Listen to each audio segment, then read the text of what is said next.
ಇತ್ತೀಚಿನ ದಿನಗಳಲ್ಲಿ ಯಾರು ತುಂಬ ದೊಡ್ಡ ತಪ್ಪು ಮಾಡಿದ್ರು ತಪ್ಪು ಅನ್ಸಲ್ಲ, ತುಂಬ ಒಳ್ಳೇದು ಮಾಡಿದ್ರು ಒಳ್ಳೇದು ಅಂತ ಅನ್ಸಲ್ಲ. ಮಗ ಶೀತಲ್ ಶೆಟ್ಟಿ ಅಂತ ಹೆಸರು. ಶೆಟ್ಟಿನಾ ಬೇಡ ಬೇಡ. ಹೆಂಗೆ ಮಾಡಿದೆ ಆ್ಯಕ್ಟಿಂಗು ಅಂತ ಕೇಳಿದ್ರೆ ತುಂಬ ಚೆನ್ನಾಗಿ ಮಾಡಿದ್ರಿ, ಯಾವುದಕ್ಕೂ ಒಂದು ಆ್ಯಕ್ಟಿಂಗ್ ಕ್ಲಾಸ್ ತಗೊಳ್ಳಿ ಅಂತ. Brand conscious nobody. ಯಜ್ಞ ಶೆಟ್ಟಿ ಅವರು ಮ್ಯಾಂಗೋ ಸ್ಲಿಪ್ಪರ್. ಮ್ಯಾಂಗೋ ಸ್ಲಿಪ್ಪರ್ ಅವರು. ನಿಮಗೆ ಹೆಂಗೆ ಗೊತ್ತು ಕೀರ್ತಿ? ಅದು ನಮ್ಮ ಗ್ಯಾಂಗಲ್ಲಿ ಆಗೋವಂಥದ್ದು ಯಾವುದು ವೇದಿಕೆ ಮೇಲೆ ಹೇಳೋವಂಥದ್ದೇ ಇಲ್ಲ. ರೈಟಾ ಲೆಫ್ಟಾ ನಿಮ್ಗೆ ಯಾಕೆ ಬೇಕದು? ನಾವು ನ್ಯೂಟ್ರಲ್. ಅಲ್ಲಮ್ಮ ಹ್ಯಾಂಡ್ ರೈಟಿಂಗ್ ಈ ಕ್ವೆಶನ್ನೇ ಇತ್ತೀಚೆಗೆ ಭಯಾನಕ ಅರ್ಥಗಳನ್ನು ಪಡ್ಕೊಂಡ್ಬಿಟ್ಟಿದೆ ಈ ಕ್ವೆಶನ್. ನನಗೆ ನಿಮ್ಮ ಹತ್ರ ಯಾಕೆ ಓದಿಸ್ತಾ ಇದೀವಿ ಅಂದರೆ ನಿಮ್ಮ ವಾಯ್ಸ್ ಓವರ್ಗೆ ಅನೇಕ ಅಭಿಮಾನಿ ಬಳಗ ಇದೆ. ಅದು ಇನ್ನೊಂದ್ಸಲಿ ಕೇಳೋ ಒಂದು ಸೌಭಾಗ್ಯ. ಓಕೆ. ಕೀರ್ತಿ ENT ಕ್ಲಿನಿಕ್ ವಿಸಿಟ್ ಮಾಡ್ತೀರಿ, ಮನಸ್ಸುಗೊಳ್ಳೆದು.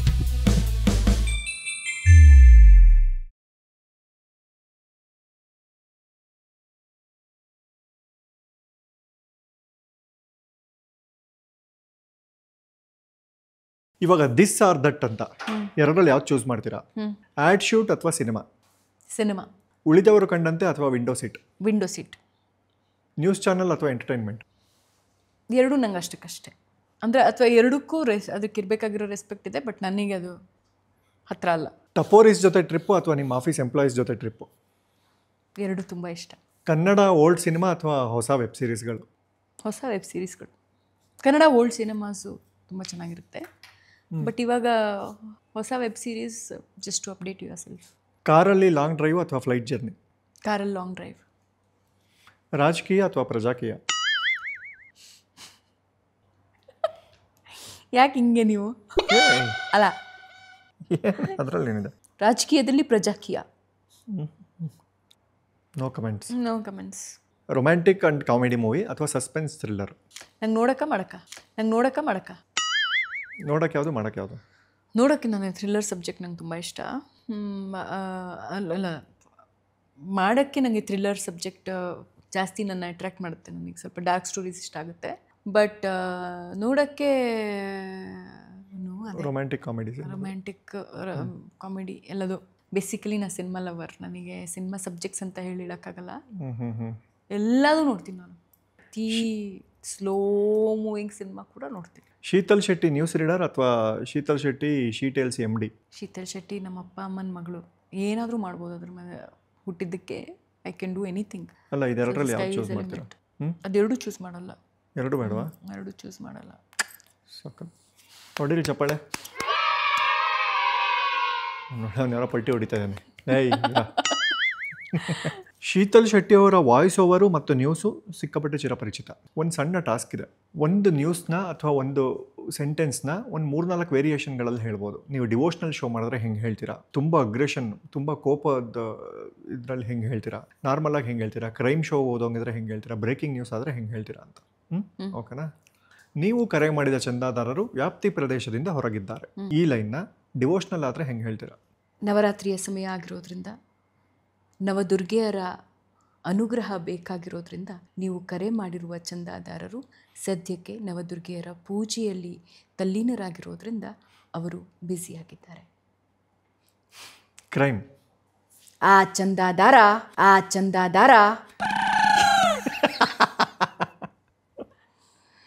ಎಷ್ಟು ಕರೆ ಮಾಡಿದ್ರೂ ಸಿಗ್ತಾನೆ ಇರಲಿಲ್ಲ. ನೀವು ಎಷ್ಟು ಸಲ ಕರೆ ಮಾಡಿದ್ರೂ ಆತ ಬಿಸಿ. ಅವನು ಹಾಗಾದರೆ ಹೋಗಿದ್ದಾದ್ರೂ ಎಲ್ಲಿಗೆ? ತಿಳ್ಕೊಳ್ಳೋಣ ಸಲ್ಮಾನ್ ಪ್ರಿಯರ್ಕನ ಹತ್ರ. Breaking news.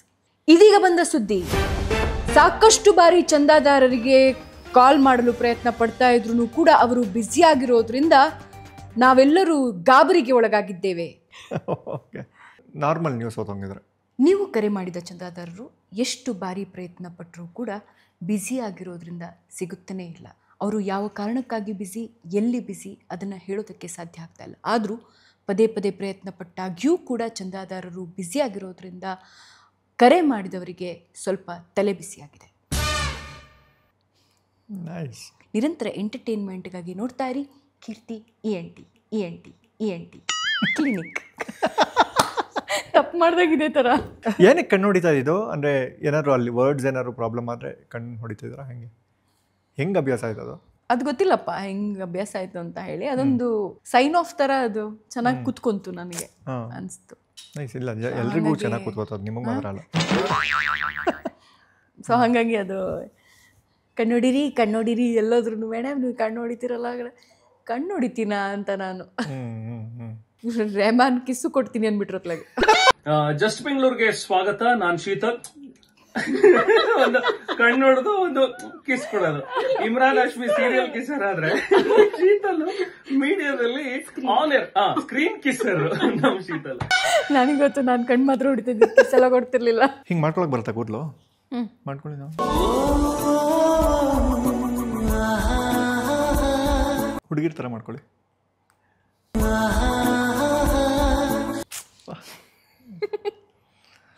ಕೀರ್ತಿ ENT ಕ್ಲಿನಿಕ್ ಬಂದಿದ್ದೀರಾ. ಕೀರ್ತಿ ENT ಕ್ಲಿನಿಕಲ್ಲಿ ಏನೇನಾಯಿತು? ಶೀತಲ್ ಶೆಟ್ರು ಕೀರ್ತಿ ENT ಕ್ಲಿನಿಕ್ಗೆ ಬಂದಿದ್ದಾರೆ, ಏನೇನಾಯಿತು ಅಂತ ನೀವು ನ್ಯೂಸ್ ರೀಡರ್ ಥರ ಮಾತಾಡಬೇಕು. ಕೀರ್ತಿ ENT ನ್ಯೂಸ್ಗೆ ಸ್ವಾಗತ. ನಾನು ಶೀತಲ್. ಇವತ್ತು ಕೀರ್ತಿ ENT ಕ್ಲಿನಿಕ್ಗೆ ಶೀತಲ್ ಶೆಟ್ಟಿ ಅವರು ಗೆಸ್ಟ್ ಆಗಿ ಬಂದಿದ್ದಾರೆ. ಸೊ ಅಲ್ಲಿ ಏನೇನಾಯಿತು ಅಂತ ಹೇಳಿ ತಿಳ್ಕೊಳ್ಳೋಣ. ಕೀರ್ತಿ ENT ಕ್ಲಿನಿಕ್ಗೆ ಬಹಳ ದಿನಗಳಿಂದ ಬರಬಾರ್ದು ಅನ್ನೋ ಒಂದು ಸಂದಿಗ್ಧತೆಯಲ್ಲೇ ಇದ್ದ ಶೀತಲ್ ಶೆಟ್ಟಿಯನ್ನು ಹೇಗೋ ಮಾಡಿ ಕಷ್ಟಪಟ್ಟು ಕೀರ್ತಿ ಅವರು ಪದೇ ಪದೇ ಕನ್ವಿನ್ಸ್ ಮಾಡಿ ಅಂತ ಹೇಳಿದರೆ ತುಂಬ ಅದು ದೊಡ್ಡದಾಗುತ್ತೆ ಏನೋ ಗೊತ್ತಿಲ್ಲ, ಬಟ್ ಆದ್ರೂ ಕರ್ಕೊಂಡ್ಬಂದಿದ್ದಾರೆ. ಬಟ್ ಎಲ್ಲೋ ಒಂದು ಕಡೆ ಶೀತಲ್ ಶೆಟ್ಟಿಗೆ ಅನ್ನಿಸ್ತಾ ಇದೆ, ಇಷ್ಟು ದಿವಸ ಯಾಕೆ ಸುಮ್ಮನೆ ತಡ ಮಾಡಿದ್ದು, ಆರಾಮಾಗೇ ಇತ್ತಲ್ಲ, ಒಳ್ಳೆ ಶೋ, ಕರ್ನಾಟಕದಾದ್ಯಂತ ಜನತೆ ಮೆಚ್ಚಿದ ಶೋ ಕೀರ್ತಿ ENT ಕ್ಲಿನಿಕ್ಗೆ ಬರೋದಕ್ಕೆ ಯಾಕೆ ತಡ ಮಾಡಿದ್ರು ಅಂತ ಹೇಳಿ ಶೀತಲ್ ಶೆಟ್ಟಿಗೆ ಇವತ್ತು ಮನದಟ್ಟಾಗಿದೆ. ಮತ್ತು ಕೀರ್ತಿ ENT ಕ್ಲಿನಿಕ್ಗೆ ಬಂದು ಬಹಳ ಖುಷಿಯಿಂದ ಈ ಕಾರ್ಯಕ್ರಮ ಇನ್ನು 100 ವರ್ಷಗಳ ಕಾಲ ಇದಕ್ಕಿಂತ ಜಾಸ್ತಿ ಅದ್ಭುತವಾದ ಕಾರ್ಯಕ್ರಮಗಳನ್ನು ಕೀರ್ತಿಯವರು ಕೊಡಲಿ ಅಂತ ಹೇಳೋದ್ರ ಮೂಲಕ ಈ ಸುದ್ದಿಯನ್ನು ನಾವು ಇಲ್ಲಿಗೆ ಮುಗಿಸ್ತಾ ಇದ್ದೀವಿ. ಧನ್ಯವಾದ. ನಿರಂತರ ಎಂಟರ್ಟೈನ್ಮೆಂಟಿಗಾಗಿ ನೋಡ್ತಾ ಇರಿ ಕೀರ್ತಿ ENT ಕ್ಲಿನಿಕ್. ನಿಮ್ಮ ಸ್ಟೈಲಲ್ಲಿ ಕೀರ್ತಿ ENT ಕ್ಲಿನಿಕ್. ಇನ್ನೊಂದ್ಸಲ ರೀಟೇಕ್. ನಿರಂತರ ENT ಕ್ಲಿನಿಕ್. ನಿರಂತರ ಎಂಟರ್ಟೈನ್ಮೆಂಟ್ಗಾಗಿ ನೋಡ್ತಾ ಇರಿ ಕೀರ್ತಿ ENT ಕ್ಲಿನಿಕ್. ನನಗೆ ಅಂದರೆ ತುಂಬ ಜನಕ್ಕೆ ಗೊತ್ತು, ನಿಮ್ಮ ಫಾಲೋವರ್ಸ್ಗೆಲ್ಲ ಗೊತ್ತು. ಗೊತ್ತಿಲ್ಲದೆ ಇರೋರಿಗೆ ಹೊಸದಾಗಿ ಹೇಳಬೇಕಂದ್ರೆ ಇವರ ಇನ್ಸ್ಟಾಗ್ರಾಮ್ ಪೇಜ್ ಶೀತಲ್ ಶೆಟ್ಟಿನಲ್ಲಿ ಶೀತಲಾಕ್ಷರ ಅಂತ ಒಂದು ಕವಿತೆ ಹೇಳ್ತಾರೆ. ದಿನಕ್ಕೊಂದು ಹೇಳ್ತೀರಾ, ವಾರಕ್ಕೊಂದು ಹೇಳ್ತೀರಾ? ಸುಮ್ಮನೆ ಹೇಳ್ತಿರ್ತೀನಿ ಯಾವಾಗಾದ್ರೂ. ಅದು ಸುಮ್ಮನೆ ಹೇಳ್ತಿರ್ತಾರೆ, ಇವೆಲ್ಲ ಸುಮ್ಮನೆ ಹೇಳ್ತಾರೆ, ಸುಮಾರಾಗಿರುತ್ತೆ. ಹೇಳ್ಬೋದು, ಒಂದ್ಸಲಿ ನೋಡ್ಬೋದು. ಹುಡುಗಿ ಇದ್ದಾಳೆ ಅಂತ ಒಂದೆರಡು ಸಲ ನೋಡ್ಬೋದು, ಚೆನ್ನಾಗಿ ಬರ್ದಿದ್ದಾರೆ ಅಂತ ಒಂದೆರಡು ಸಲ ನೋಡ್ಬೋದು.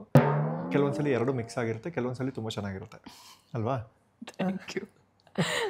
ಸೊ ಅವ್ರು ಎಷ್ಟು ಚೆನ್ನಾಗಿ ಹೇಳ್ತಾರೆ ಅಂತ. ಈಗ ನಿಮ್ಮ ಇಷ್ಟದ ಒಂದು ಕವಿತೆ ಹೇಳಿ.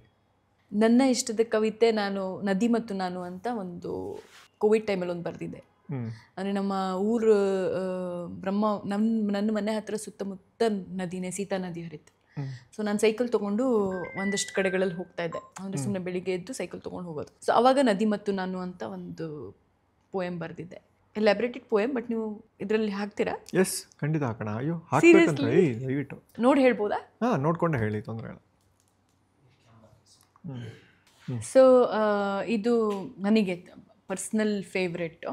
ಅಂದರೆ ನನ್ನ ಪ್ರಕಾರ ಬರೆದಾದ್ಮೇಲೂ ನಾನು ಯೋಚನೆ ಮಾಡಿದಾಗ ಇದಕ್ಕೆ ಬೇರೆ ಬೇರೆ ಅರ್ಥಗಳಿದೆ ಅಂತ ಅನಿಸ್ತು. ಬರೆಯೋ ಟೈಮಲ್ಲಿ ಒಂದಷ್ಟು ನನ್ನ ಯೋಚನೆಗೆ ನಿಲುಕೋ ಹಾಗೆ ಬರೆದಿದ್ದೆ. ಅದಾದ್ಮೇಲೆ ಬರೆದ ಮೇಲೆ ನನಗೂ ತುಂಬ ಬೇರೆ ಬೇರೆ ಟೈಪಲ್ಲಿ ಮಜಾ ಅನಿಸ್ತು. ಸೊ ನಾವೆಲ್ಲ ಸ್ವಲ್ಪ ಭಾವನೆಗಳ ಜೊತೆಲಿ ಬದುಕುವಂಥವ್ರು. ಸೊ ಹಾಗಾಗಿ ಬರೀ ಸಂಭಾವನೆಗೆ ಬದುಕೋರು. ಸಂಭಾವನೆ ನಮಗೂ ಬೇಕು. ಬಟ್ ಸೊ ನದಿ ಮತ್ತು ನಾನು ಅಂತ ಹೇಳಿ. ಅವಳ ಮಡಿಲಲ್ಲಿ ಕೂತ ನಾನು ಮೆಲ್ಲಗೆ ಮಾತಿಗಿಳಿದೆ, ಹಾಗೆ ಛೇಡಿಸಿದೆ. ನಾನಂದೆ, ನೀ ನಂಬಲರ್ಹಳಲ್ಲ, ನೀನೆಷ್ಟು ಶುದ್ಧ ಪರಿಪೂರ್ಣಳು, ಅಷ್ಟೇ ನೀ ಗೌಪ್ಯ ನಿಗೂಢ. ನೀನೆಷ್ಟು ಸುಂದರಿ ಲಾವಣ್ಯಳು, ಅಷ್ಟೇ ನೀ ಚಂಚಲೆ ಸ್ವೇಚ್ಛೆ. ನೀ ಕತ್ತಲೆಯಷ್ಟು ಆಳ, ಬೆಳಕಿನಷ್ಟು ಹತ್ತಿರ. ಕೆಲವೊಮ್ಮೆ ಮೋಹಿಸಿ ಬರಸೆಳೆದು ನುಂಗಿ ಹಾಕೋ ನೀ ಸರಣಿ ಹಂತಕಿ. ನಾ ಯಾರನ್ನು ನಂಬಿಸೋ ಗೋಜಿಗೆ ಬಿದ್ದಿಲ್ಲ ಎಂದಾಕೆ ನಕ್ಕು ಉತ್ತರಿಸಿದ್ಲು. ನಾ ಸೌಂದರ್ಯವತಿ, ಮನತಣಿಸಬಲ್ಲೆ, ನಾ ಪ್ರೀತಿಸಿ ಜೀವವಾಗಬಲ್ಲೆ. ನನ್ನ ನಿಗೂಢತೆಯಲ್ಲಿ ನಿನ್ನ ಸೋಲಿಸಿ ಮುಳುಗಿಸಬಲ್ಲೆ. ಆಳಕ್ಕಿಳಿಯಲು ಬಲ್ಲೆ, ಎತ್ತರಕ್ಕೇರಲು ಬಲ್ಲೆ. ಸೂರ್ಯನ ಸ್ಪರ್ಶಕ್ಕೆ ನಾಚಿ ಕೆಂಪಾಗಬಲ್ಲೆ, ಚಂದ್ರನಾಟಕ್ಕೆ ನಲುಗಬಲ್ಲೆ. ನಿನ್ನ ಹಾಗೆ ಅಲ್ಪರಿಗೆ ಉತ್ತರಿಸೋ ಗೋಜಿಗೆ ಬಿದ್ದಿಲ್ಲ. ನಾ ಪ್ರಕೃತಿಯ ದಾಸಿ, ನೀ ಪ್ರಪಂಚದ ದಾಸಿ ಎಂದು ನಕ್ಕಳು. ನಾನು ನಕ್ಕೆ. ಶೀತಲಾಕ್ಷರ. ಇದು ಬೇಸಿಕ್ಲಿ ಅಂದರೆ ನದಿ ಮತ್ತು ಒಬ್ಬಳು ಅಂದರೆ ನನ್ನ ಮಧ್ಯೆ ಇರುವಂಥ ಕಾನ್ವರ್ಸೇಷನ್ನು. ಸೊ ನದಿ ಹರಿದು ಹೋಗುವಂಥ ದಾರಿ ಆ್ಯಂಡ್ ಅವಳು ಪ್ರಕೃತಿಯ ನಿಯಮಕ್ಕೆ ಸರಿಯಾಗಿ ಹೋಗ್ತಾ ಇರ್ತಾಳೆ. ಬಟ್ ನಾವು we are bounded by societal norms. So ಯಾವುದು ಸರಿ ಯಾವುದು ತಪ್ಪು ಅನ್ನೋ ಒಂದು ಕನ್ಫ್ಯೂಷನ್ಗಳಲ್ಲೇ ಸುಮಾರು ಸಲ ನಮ್ಮ ಜೀವನನೇ ಕಳೆದೋಗ್ಬಿಟ್ಟಿರುತ್ತೆ. ನಾವು ಪ್ರಕೃತಿಯ ಒಂದು ಪಾರ್ಟ್ ಆಗಿದ್ರೂ ಕೂಡ ಪ್ರಕೃತಿಯಿಂದ ಎಷ್ಟು ಹೊರತಾಗಿ ಬದುಕು ಜೀವಿಸ್ತೀವಿ ಅನ್ನೋದು ಆ ಪಾಯಿಂಟು. ಸೊ ನನಗದು ತುಂಬ ಮನಸ್ಸಿಗೆ ಹತ್ತಿರ. ಹಾಗಾಗಿ ಸಾಧಾರಣವಾಗಿ ನನಗೆ ಇತ್ತೀಚಿನ ದಿನಗಳಲ್ಲಿ ಯಾರು ತುಂಬ ದೊಡ್ಡ ತಪ್ಪು ಮಾಡಿದ್ರು ತಪ್ಪು ಅನ್ಸಲ್ಲ, ತುಂಬ ಒಳ್ಳೇದು ಮಾಡಿದ್ರು ಒಳ್ಳೇದು ಅಂತ ಅನ್ಸಲ್ಲ. So basically it is all structured ಅಂತ ಅನ್ಸುತ್ತೆ. ಎಲ್ಲ ಸ್ಕ್ರಿಪ್ಟೆಡ್ ಅಂತ ಅನ್ಸುತ್ತೆ. ಕರೆಕ್ಟ್. ಸೊ ಇದು ನನಗೆ ಭಾಳ ಇಷ್ಟ. ಕೀರ್ತಿ, ನಮ್ಮ ಟಪೋರೀಸ್ ಗ್ಯಾಂಗ್ ಬಗ್ಗೆ ಮಾತಾಡೋಣ. ಗೊತ್ತಾ ಟಪೋರೀಸ್ ಅಂತ ಒಂದು ಗ್ಯಾಂಗ್ ಇದೆ, ಗೊತ್ತಾ ನಿಮಗೆ? ಗೊತ್ತಾ ಇಲ್ವಾ? ಗೊತ್ತು. ಹೇಳಿ ಯಾವ ಗ್ಯಾಂಗ್ ಅದು ಅಂತ. ನಮ್ದೇ ಗ್ಯಾಂಗು.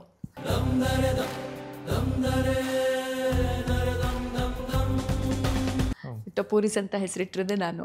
ಸೊ ಅಂದರೆ ನಾವು ಜನಕ್ಕೆ ಗೊತ್ತಿಲ್ಲದೆ ಇರೋರಿಗೆ ಹೇಳ್ಬೋಣ, ನಮ್ಮ ಶೆಟ್ರ್ ಗ್ಯಾಂಗ್ನ ಟಪೋರೀಸ್ ಗ್ಯಾಂಗ್ ಅಂತ ವಾಟ್ಸಪ್ ಗ್ರೂಪ್ ಇದೆ ಅವ್ರಿಗೆ, ಇವ್ರದ್ದು.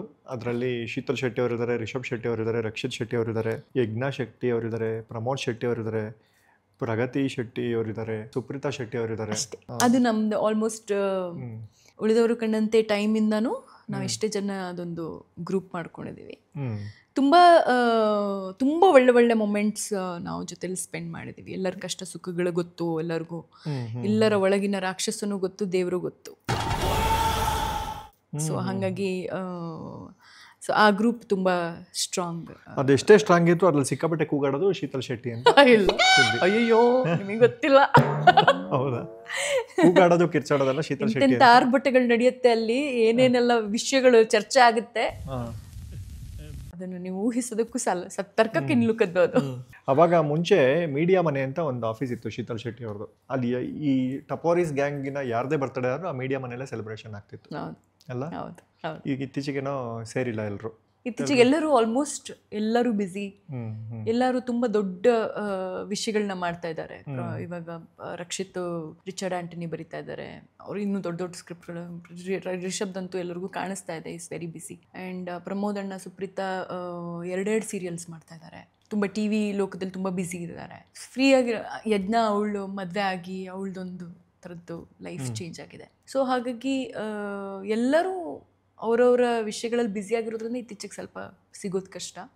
ಬಟ್ ಎಲ್ಲರೂ ಏನೇನು ಮಾಡ್ತಿದ್ದಾರೆ ಏನು ಅಂತ ಗೊತ್ತು. ಸೊ ಮೊನ್ನೆ ರಿಷಬ್ ಶೆಟ್ರಿಗೆ ಶೀತಲ್ ಶೆಟ್ಟಿ ಅವ್ರ ಬಗ್ಗೆ ಏನಾದ್ರು ಮಾತಾಡ್ಬೋದಾ ಸರ್ ಅಂತ. ಅವರು ಇಲ್ಲ ಕಾಂತಾರದಲ್ಲಿ ಬ್ಯುಸಿ ಇದ್ದೀನಿ ಅಂತ ಫೋನೇ ಎತ್ತಲಿ. ಯಾಕ್ರಿ ಸುಳ್ಳು ಹೇಳ್ತೀರಿ ನೀವು? ಹಂಗಾಗಿ ಅಲ್ಲ ಸುಮ್ಮನೆ ಹೇಳಿದೆ, ನಾನು ಟ್ರೈ ಮಾಡಲಿಲ್ಲ. ನಿಮ್ಮ ಗ್ಯಾಂಗಲ್ಲಿ ಒಬ್ಬೊಬ್ಬರಿಗೆ ಒಂದೊಂದು ಅಡ್ಡ ಹೆಸರಿದೆ, ನೀವೇ ಹೇಳ್ತೀರಾ ನಾನೇ ಹೇಳ? ಇಲ್ಲ ನೀವೇ ಹೇಳಿ. ಹೇಳಿ ನೀವು. ನಾನು ಹೇಳ್ಬೇಕಾ? ರಿಷಬ್ಗೆ ಪಶ್ಯ ಅಂತಾರೆ. ಯಾಕೆ ಪಶ್ಯ ಅಂತಾರೆ ಅಂದ್ರೆ ಅವರ ಒರಿಜಿನಲ್ ಹೆಸರು ಪ್ರಶಾಂತ್. ಸೊ ರಕ್ಷಿತ್ಗೆ ಚಿಂಟು ಅಂತಾರೆ. ಪ್ರಮೋದ್ ಅಣ್ಣಂಗೆ ಶೆಟ್ರೆ ಅನ್ಕೊಂಡೆ ಓಡಾಡ್ತಾರೆ ಅಷ್ಟೇ, ಶೆಟ್ರೆ ಅಂತ ಹೇಳ್ತಾರೆ. ನಾವೆಲ್ಲ ಪ್ರಮೋದ್ ಅಣ್ಣ ಇವಾಗ ಒಂಥರ ಊರಿಗೆ ಪ್ರಮೋದ್ ಅಣ್ಣ ಹೋಗಿದ್ದಾರೆ. ಸೊ ನಾವೆಲ್ಲರೂ ಪ್ರಮೋದಣ್ಣ ಅಂದರೆ ನಾನು ಇತ್ತೀಚೆಗೆ ಕೇಳಿದವ್ರು ಅಷ್ಟು ಜನ ಪ್ರಮೋದಣ್ಣ ಅಂತ ಹೇಳ್ತಾರೆ. ಸೊ ನನಗೆ ಗುಡ್ಡು ಅಂತಾರೆ ಎಲ್ಲರೂ ಸಿಕ್ಕೊಂಡು. ಯಜ್ಞಂಗೆ ಪುಂಡಿ ಅಂತಾರೆ, ಊರ್ ಕಡೆ ಮಂಗಳೂರು ಪುಂಡಿ ಅಂತ ಹೇಳ್ತಾರೆ. ಸೊ ಹಿಂಗೆ ಎಲ್ಲರಿಗೂ ಒಂದೊಂದು ಚಿಕ್ಕ ಅಡ್ಡ ಹೆಸರಿದೆ. ಸೂಪರ್ ಅಲ್ಲ? ಪ್ರಗತಿ ಅವ್ರಿಗೆ ಪ್ರಗತಿ ಮತ್ತೆ ಸುಪ್ರೀತಾ ಅವ್ರಿಗೆ ಅಂದ್ರೆ ನಾವೆಲ್ಲರೂ ಪ್ರಗತಿಗೆ ಪಗ್ಗು ಅಂತ ಹೇಳ್ತೀವಿ. ಅಂದ್ರೆ ಅದು ಹೆಸರಿಂದ ನಾವೇ ಇಟ್ಕೊಂಡು ಕರೆದ. ಇದೆಲ್ಲ ಗುಡ್ಡು, ಪಶ್ಯ, ಚಿಂಟು ಎಲ್ಲ ಅವರು ಹುಡ್ದಾಗಿಂದನೂ ಬಂದಿರೋ ಅಂತ ಹೆಸರುಗಳು. ಪ್ರಗತಿಗೆಲ್ಲ ಪ್ರೀತಿಯಿಂದ ಪಗ್ಗು ಅಂತಾರೆ, ಸುಪ್ರೀತಂಗೆ ಸುಪ್ಪು ಅಂತ ಹೇಳ್ತೀವಿ. ಸೊ ಒಬ್ಬೊಬ್ರು ಒಂದೊಂದು ಅಂದ್ರೆ ಪ್ರೀತಿಯಿಂದ ಕರ್ಕೊಳ್ಳೋ ಅಂತ ಹೆಸರುಗಳಿದೆ. ಅದು ಬಿಟ್ರೆ ಇದೆಲ್ಲ ಸ್ವಲ್ಪ ಮೊದಲಿಂದನೂ ಇರೋಂಥ ಹೆಸರುಗಳು. Very nice. ನಿಮ್ಗೆ ಗೊತ್ತಾ ಉಳಿದವರು ಕಂಡಂತೆಯಲ್ಲಿ ಆಡಿಷನ್ ಮಾಡ್ದೇನೆ ರಿಜೆಕ್ಟ್ ಆಗ್ಬಿಟ್ಟಿದ್ರು ಶೀತಲ್ ಶೆಟ್ಟಿ ಅಂತ? ಇಲ್ಲ, ನನಗೆ ಬಂದಿರೋ ಸ್ಟೋರಿ ಬೇರೆ ಥರ ಇತ್ತು. ನಿಮಗೆ ಯಾವ ಥರ ಸ್ಟೋರಿ ಯಾರು ಹೇಳಿದಾರೋ ಗೊತ್ತಿಲ್ಲ. ಬಟ್ ಮೇ ಬಿ ಶೆಟ್ಟಿ ಅನ್ನೋ ಹೆಸರಿಗೆ ರಿಜೆಕ್ಷನ್ ಬಂದಿತ್ತು. ಅದು ನಿಜಾನೇ. ಅದ್ರ ವಿಷಯ ಹೇಳಿದ್ರೆ ಮೇ ಬಿ ಹೌದು. ಸ್ವಲ್ಪ ಹತ್ತತ್ರ ಇದ್ದೀರಾ? ಅಷ್ಟು ಹತ್ತತ್ರ ಇದೀನ. ನನಗೆ ಬಂದಿರೋ ಕತೆ ನಂಗೆ ಪ್ರಮೋದ್ ಶೆಟ್ರ್ ಹೇಳಿದ್ದು. ಟಿವಿ ನೋಡ್ತಿದ್ರಂತೆ ರಕ್ಷಿತ್ ಶೆಟ್ಟಿ ಅವರು ಮತ್ತೆ ಯಾರೋ ಪ್ರಮೋದ್ ಶೆಟ್ರು. ಅವಾಗ ಟಿವಿ ನೈನಲ್ಲಿ ಶೀತಲ್ ಅವ್ರು ನ್ಯೂಸ್ ಓದ್ತಿದ್ದಾರೆ. ಇವ್ರು ಯಾರೋ ಮಗ ಚೆನ್ನಾಗಿ ಓದ್ತಿದ್ದಾರೆ ಕೇಳಿ ನೋಡೋ ಅಂತ ಏನೋ ಮಾತುಕತೆ. ಮೋಸ್ಟ್ಲಿ ಕಣ್ಣು ನೋಡ್ತಿರ್ತೀನಿ. ಪ್ರಮೋದ್ ಅವರು ಅವ್ರಿಗೆ ಗೊತ್ತಿರೋರು ಟಿವಿ ನೈನಲ್ಲಿ ಯಾರೋ ಇದ್ರು ಫ್ರೆಂಡ್ ಕಲೀಗು ಅಂತ ಫೋನ್ ಮಾಡಿದ್ರಂತೆ.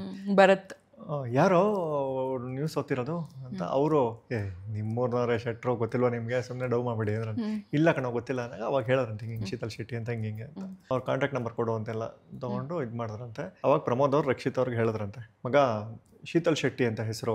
ಶೆಟ್ಟಿನಾ ಬೇಡ ಬಿಡು, ಆಲ್ರೆಡಿ ತುಂಬ ಶೆಟ್ಟಿಗಳಾಗ್ಬಿಟ್ಟಿದೆ ನಮ್ಮ ಟೀಮಲ್ಲಿ, ಬೇಡ ಬಿಡು ಅಂದ್ಬಿಟ್ರಂತೆ.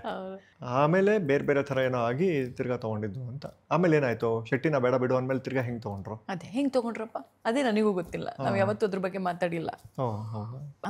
ನಾನು ಅಷ್ಟು ಇರ್ರೆಸಿಸ್ಟಿಬಲ್ ಆಗಿದ್ದೆ ಅನ್ಸುತ್ತೆ, ತಗೊಳ್ಳಿರೋ ಚಾನ್ಸೇ ಇಲ್ಲ ಟೈಪ್ಸ್. ನೀವು ತುಂಬ ಪಳಗಬೇಕು ಅಂದರೆ ಒಂದಿಬ್ಬರು ದೊಡ್ಡ ದೊಡ್ಡ ಡೈರೆಕ್ಟರ್ಗಳಿದ್ದಾರೆ ನಮ್ಮಲ್ಲಿ. ಸೊ ಆ ಡೈರೆಕ್ಟರ್ಗಳ ಹತ್ರ ನೀವು ಸಿನಿಮಾ ಮಾಡಿದ್ರೆ ಪಳಗ್ತೀರ. ಹೆಸರು ಬೇಡ ಇರಲಿ. ಸೊ ಇದಾದ್ಮೇಲೆ ನೀವು ಉಳಿದವರು ಕಂಡಂತೆಗೆ ಹೋಗ್ತೀರಾ. ನೀವು ಶೂಟ್ ಮಾಡೋ ಫಸ್ಟ್ ಸೀನೇ ಕಾಗೆ ಸೀನು. ಹೌದು. ಅದಕ್ಕೆ ನಿಮ್ಗೊಂದು ಒಳ್ಳೆ ಕಾಂಪ್ಲಿಮೆಂಟ್ ಬರುತ್ತೆ. ಅಯ್ಯೋ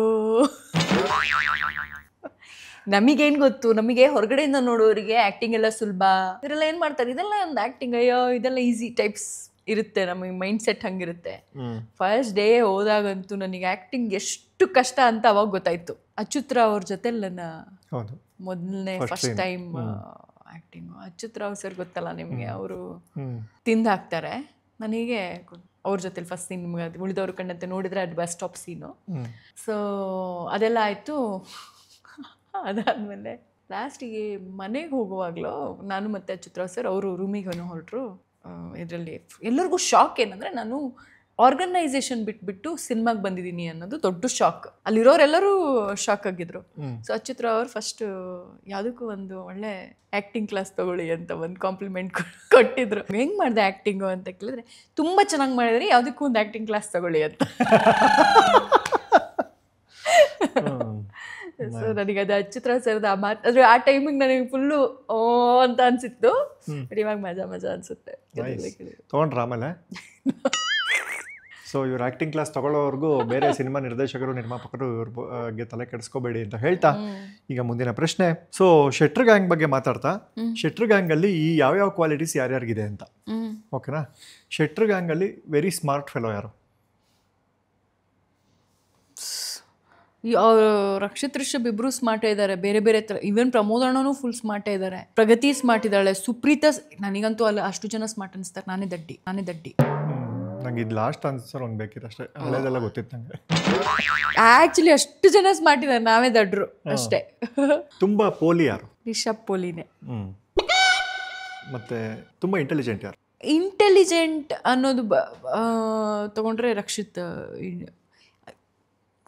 ಎಲ್ಲರೂ ಅವ್ರವ್ರ ಥರ. Intelligence is very subjective. ಒಬ್ಬೊಬ್ರು ಒಂದೊಂದು ಥರ ಇಂಟೆಲಿಜೆಂಟ್ ಇರ್ತಾರೆ. ತುಂಬ ಪೊಸೆಸಿವ್ ಯಾರು? ಪಗ್ಗು ಪೊಸೆಸಿವ್.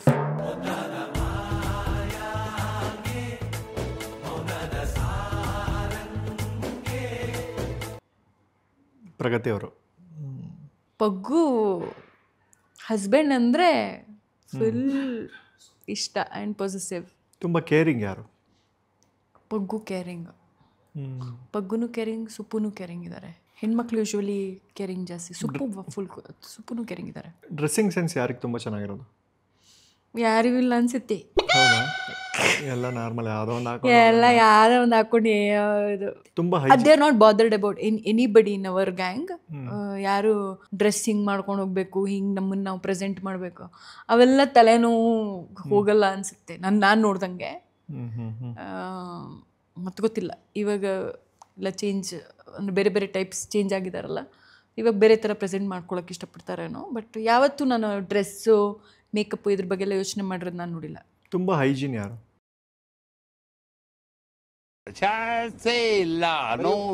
ಯಾರು ಇಲ್ಲ. ನಮ್ಮಲ್ಲಿ ಹುಡುಕಿದ್ರೆ 100 ಜನದಲ್ಲಿ ಇಬ್ಬರೇ ಹೈಜೀನ್ ಸಿಗೋದು.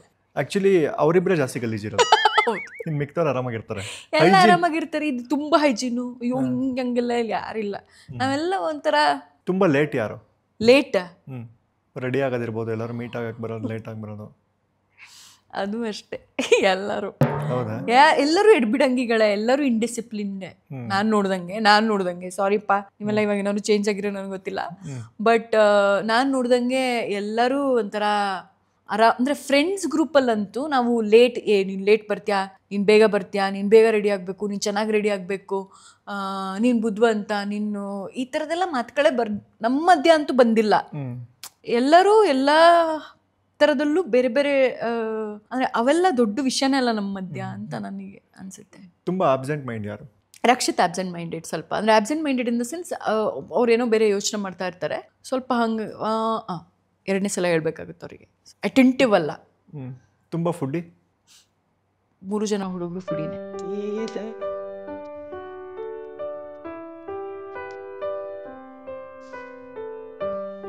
Brand conscious? ನೋಬಡಿ. ಯಜ್ಞ ಶೆಟ್ಟಿ ಅವರು ಮ್ಯಾಂಗೋ ಸ್ಲಿಪ್ಪರ್. ಮ್ಯಾಂಗೋ ಸ್ಲಿಪ್ಪರ್ ನಿಮಗೆ ಹೆಂಗೆ ಗೊತ್ತು ಕೀರ್ತಿ? ಆದ್ರೆ ಯಜ್ಞ ಬ್ರ್ಯಾಂಡ್ ಕಾನ್ಶಿಯಸ್ ಅಲ್ಲ, ಬಟ್ ನಮಗೆಲ್ಲ ಬ್ರ್ಯಾಂಡೇ ಗೊತ್ತಿಲ್ಲ. ನಮಗೆ ಬ್ರ್ಯಾಂಡ್ ಮ್ಯಾಂಗೋ ಅನ್ನೋ ಬ್ರ್ಯಾಂಡ್ ನಮಗೆ ಯಜ್ಞದಿಂದ ಇಂಟ್ರೊಡ್ಯೂಸ್ ಆಗಿತ್ತು. ಮ್ಯಾಂಗೋ ಅದ್ರ ಮಾವಿನ ಹಣ್ಣಲ್ಲ. ಸೊ ನಮಗೆ ಅದಕ್ಕಿಂತ ಜಾಸ್ತಿ ಗೊತ್ತಿರಲಿಲ್ಲ, ಬಟ್ ಮ್ಯಾಂಗೋ ಅಂತ ಒಂದು ಬ್ರ್ಯಾಂಡ್ ಇದೆ ಅಂತ ಇಂಟ್ರೊಡ್ಯೂಸ್ ಆಗಿರೋದು ಯಜ್ಞದಿಂದ. ಸೊ ಹಾಗಾಗಿ ಯಜ್ಞ ಸ್ವಲ್ಪ ಬ್ರ್ಯಾಂಡ್ ಬಗ್ಗೆ ಗೊತ್ತಿತ್ತಷ್ಟೆ. ಮಾವಿನ ಹಣ್ಣಿನ ಕತೆ ಹೇಳ್ತೀರಾ? ಹೇಳ ನಾನು. ನೀವು ಹೇಳಿ. ಏನಂದ್ರೆ ಅವಾಗ ಮ್ಯಾಂಗೋ ಶೂಸ್ ಏನೋ ನೋಡ್ಕೊಂಡ್ ಬಂದಿದ್ಲು ಅನ್ಸುತ್ತೆ ಅವಳು. ಅದಕ್ಕೆ ಒಂದೇನೋ ಚಾಲೆಂಜ್ ತರ ಮಾಡಿ ನಂಗೆ ಮ್ಯಾಂಗೋ ಸ್ಲಿಪ್ಪರ್ಸ್ ಬೇಕು, ನನಗೆ ಇದು ಕೊಡ್ಸಿ ಅದು ಕೊಡ್ಸಿ ಅಂತ ಸಣ್ಣ ವಿಷಯಕ್ಕೆ ಅವಾಗ ಫುಲ್ ಮಜಾ ಮಾಡ್ಕೊಂಡ್ ಬಂದಿದ್ದು ನನಗೆ ತುಂಬ ಇದ್ರಲ್ಲಿ ನೆನಪಿದೆ ಅಷ್ಟೇ. ಯಜ್ಞ ಶೆಟ್ಟಿ ಅವ್ರ ಬರ್ಡೇಗೆ ಹೋಗ್ತೀರಾ ನೀವೆಲ್ಲ? ಹೋದಾಗ ಮ್ಯಾಂಗೋ ಅನ್ನೋ ಬ್ರ್ಯಾಂಡಿನ ಸ್ಲಿಪ್ಪರ್ಸು ಕೊಡಬೇಕು ಅಂತ ಇರುತ್ತೆ. ಆ ಬ್ರ್ಯಾಂಡ್ ಮ್ಯಾಂಗೋ ಸ್ಲಿಪ್ಪರ್ ತೊಗೊಂಡು ಹೋಗ್ತೀರಾ, ಬಟ್ ಬಾಕ್ಸಲ್ಲಿ ಫಸ್ಟ್ ಮಾವಿನ ಹಣ್ಣು ಇಟ್ಕೊಟ್ಬಿಡ್ತಾರೆ. ಅವ್ರು ನೋಡ್ಬಿಟ್ಟು ಫುಲ್ ಶಾಕಾಗಿ ಬೇಜಾರಾಗ್ಬಿಡ್ತಾರೆ, ಬೈತಾರೆ ನಿಮಗೆಲ್ಲ. ಆಮೇಲೆ ಖಾಲಿ ಕವರಲ್ಲಿ ಮ್ಯಾಂಗೋ ಸ್ಲಿಪ್ಪರ್ ಕೊಡ್ತಾರೆ. ಹೌದೌದು. ಸೊ ಈ ಥರ ತರಲೆ ಚೇಷ್ಟೆಗಳು ನಿಮ್ಮ ಗ್ರೂಪ್ಗಳಲ್ಲೂ ಆಗ್ತಿರುತ್ತೆ, ಬಟ್ ಇವ್ರ ಗ್ರೂಪಲ್ಲೂ ಆಗಿದೆ. ಅದು ನಿಮಗೆ ತಿಳಿಸ್ಬೇಕು ಅನ್ನಿಸ್ತು. ಈ ಥರ ತುಂಬ ಕೆಟ್ಟ ಕೆಲಸಗಳನ್ನು ಶೀತಲ್ ಶೆಟ್ಟಿ ಅವರು ಮಾಡ್ತಿದ್ದಾರೆ. ವೇದಿಕೆಗಳಲ್ಲಿ ಹೇಳೋ ಅಂಥದ್ದು ಇಲ್ಲಿ ಹೇಳಿದ್ದೀನಿ ಅಲ್ವಾ? ಹೌದು, ಅದು ನಮ್ಮ ಗ್ಯಾಂಗಲ್ಲಿ ಆಗೋ ಅಂಥದ್ದು ಯಾವುದು ವೇದಿಕೆ ಮೇಲೆ ಹೇಳೋ ಅಂಥದ್ದೇ ಇಲ್ಲ. ಸೂಪರಾಗಿ ಕತೆ ಹೇಳಿದ್ರಿ, ಮಾತಾಡಿದ್ರಿ, ಕಣ್ಣು ಹೊಡಿಲಿಲ್ಲ, ಅದು ಹೊಡಿತೀರಂತೆ. ಆಮೇಲೆ ಶೀತಲಾಕ್ಷರದ ಕವಿತೆ ಹೇಳಿದ್ರಿ, ತುಂಬ ಚೆನ್ನಾಗಿತ್ತು. ಶೀತಲಾಕ್ಷರ ನೀವೇ ಬರೆಯೋದಲ್ವಾ? ಹೌದು. ಸಾಮಾನ್ಯವಾಗಿ ಹೆಣ್ಮಕ್ಳು ಡೈರೆಕ್ಟ್ ಮಾಡ್ಬಿಟ್ರೆ ಒಂದು ಲೈನ್ ಇರುತ್ತೆ, ಅವಳಲ್ಲಿ ಮಾಡಿರ್ತಾಳೆ ಮಗ, ಯಾರ್ಕೆಲ್ಲ ಮಾಡ್ತಿರ್ತಾರೆ, ಹೆಸರಾಗ್ತಾರೆ ಕಣ, ಆ ಥರದ್ದು ಕೇಳಿದ್ದೀರಾ ನೀವು? ಕರೆಕ್ಟ್, ಕೇಳಿದ್ದೀನಿ. ಏನೇನು ಆ ಥರ ಮಾತುಗಳು ಬರುತ್ತೆ ಹೆಣ್ಮಕ್ಳು ಡೈರೆಕ್ಟ್ ಮಾಡಿದ್ರೆ ಸಿನಿಮಾ? ಅವಳೆಲ್ಲಿ ಮಾಡಿರ್ತಾಳೆ ಅಂತ ನನಗೆ ಬೇರೆಯವ್ರು ಬಂದು ಹೇಳಿರೋದು ಗೊತ್ತು. ಅಂದರೆ ನನ್ನ ಬಗ್ಗೆ ಯಾರು ಬೇರೆಯವ್ರು ಹೇಳಿರ್ತಾರೋ ಗೊತ್ತಿಲ್ಲ, ನನ್ನ ಹತ್ರ ಬಂದು ಹೇಳಲಿಲ್ಲ. ಬಟ್ ಅವಳೆಲ್ಲಿ ಮಾಡಿರ್ತಾಳೆ, ಅವಳು ಯಾರೋ ಬೇರೆಯವ್ರು ಅವ್ರ ಹಿಂದೆ ಯಾರಾದರೂ ದೊಡ್ಡ ಹೆಸರುಗಳಿದ್ರೆ ಅವ್ರ ಹೆಸರುಗಳನ್ನ ತೊಗೊಂಡು ಮಾತಾಡೋ ಅಂಥದ್ದು. ಡೈರೆಕ್ಷನಿಗೆ ಬಂದಾಗ ಆಟೋಮೆಟಿಕಲಿ ಒಂದು ಸ್ವಲ್ಪ ಇವಳೇನು ದೊಡ್ಡ ರಾಜಮೌಳಿ, ಇದು ನಾನು ಕೇಳಿದ್ದೀನಿ. ಇವಳೇನು ದೊಡ್ಡ ರಾಜಮೌಳಿನ, ಇವಳೇನು ದೊಡ್ಡ ರಾಜಮೌಳಿನ ಲೇಡಿ ರಾಜಮೌಳಿನ ಇವರು ಅಂತೆಲ್ಲ ಅನ್ನೋದನ್ನು ಕೇಳಿದ್ದೀನಿ. ಅಂದರೆ ಅಲ್ಲಿ ನಾವೆಲ್ಲಿ ಕೆಲಸ ಮಾಡ್ತಿದ್ವಲ್ಲ, ಅಲ್ಲಿ ಒಂಚೂರು ಏನಾದರೂ ಸರಿ ಹೋಗಲಿಲ್ಲ ಅಂತ ಹೇಳಿದಾಗ, ಸರಿ ಮಾಡಬೇಕು ಅಂತ ಹೇಳಿದ ತಕ್ಷಣನೇ ಹಿಂದ್ಗಡೆ ತಿರುಗ್ಬಿಟ್ಟು ಸೆಟ್ಟಲ್ಲಿ ರಾಜಮೌಳಿನ ಅಂತ ಹೇಳಿರೋದು ಕೇಳಿದ್ದೀನಿ ನಾನು. ಈ ಥರದ್ದೆಲ್ಲ ಮತ್ತೆ ಸಣ್ಣ ಪುಟ್ಟ ಹೆಣ್ಮಕ್ಳಿಗೆ ಸ್ವಲ್ಪ ಚಿಕ್ಕ ಮಟ್ಟಿಗೆ ಒಂದು ಚಾಲೆಂಜ್ ಇರ್ಬೋದು ಅನ್ಸುತ್ತೆ. ನೀವು ರೈಟಾ ಲೆಫ್ಟಾ? ನಿಮ್ಗೆ ಯಾಕೆ ಬೇಕದು? ನಾವು ನ್ಯೂಟ್ರಲ್. ಅಲ್ಲಮ್ಮ, ಹ್ಯಾಂಡ್ ರೈಟಿಂಗ್ ಈ ಕ್ವೆಶನ್ನೇ ಇತ್ತೀಚೆಗೆ ಭಯಾನಕ ಅರ್ಥಗಳನ್ನು ಪಡ್ಕೊಂಡ್ಬಿಟ್ಟಿದೆ ಈ ಕ್ವೆಶನ್. ನನಗೆ ನಿಮ್ಮ ಹ್ಯಾಂಡ್ ರೈಟಿಂಗ್ ನೋಡಬೇಕು ಅಂತ ಒಂದು ಬಸರಿ ಬೈಕೆ ನಮಗೆ. ಓಕೆ, ದಯವಿಟ್ಟು ಎಷ್ಟು ಕೆಟ್ಟದಾಗಿದೆ ನಿಮ್ಮ ಹ್ಯಾಂಡ್ ರೈಟಿಂಗ್ ತೋರಿಸಿ. ಇದ್ಯಾಕೆ ಕೀರ್ತಿ? ಸುಮ್ಮನೆ ನೋಡೋಣ ಹೆಂಗೆ ಬರೀತಾರೆ ಅಂತ. ನನ್ನ ಮೇಲೆ ನಿನ್ಗೆ ಯಾಕೆ ಇಷ್ಟು ದ್ವೇಷ? ನಾನು ಏನು ತಪ್ಪು ಮಾಡಿದ್ದೀನಿ? 2 ಲೈನ್ ಬರೀಬೋದಲ್ಲ?